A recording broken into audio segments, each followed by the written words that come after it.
viscosity అంటే ఏంటంటే it is the property of the fluid by virtue of which it offers resistance to the shear force acting on it.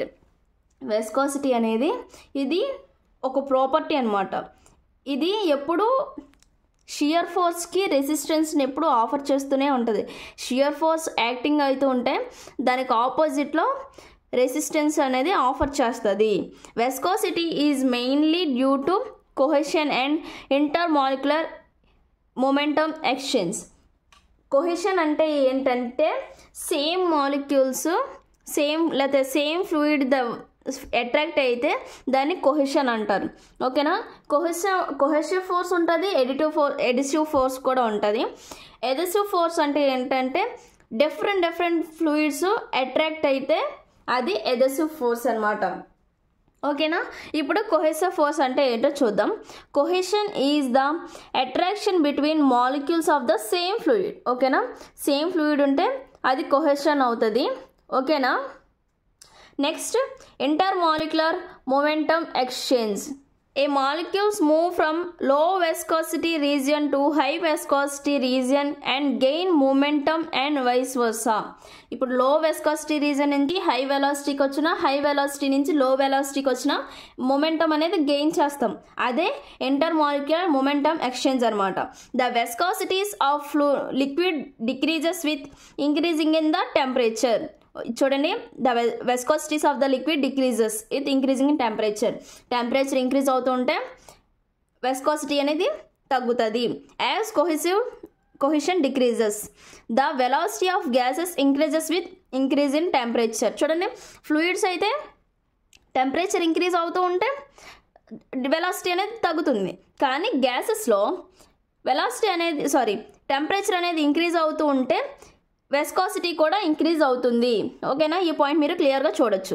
As the intermolecular momentum exchange increase, intermolecular momentum exchange అనేది increase అవుతుంది. Air and water are less viscous. ఓకేనా. Next, Newton's law of viscosity. Newton's law అంటే ఏంటో తెలుసుకుందాం. Newton's law of viscosity state that the shear stress is proportional to rate of angular deformation for the flowing fluid. ఓకేనా. Shear stress ఏంటంటే tau proportional to dv by dy. ఓకేనా. T is equal to m into dv by dy. ఇలా కూడా మనం రాసుకోవచ్చు. Wear tau అంటే ఏంటంటే shear stress, dv by dy అంటే rate of angular deformation or rate of shear strain అని కూడా అనొచ్చు.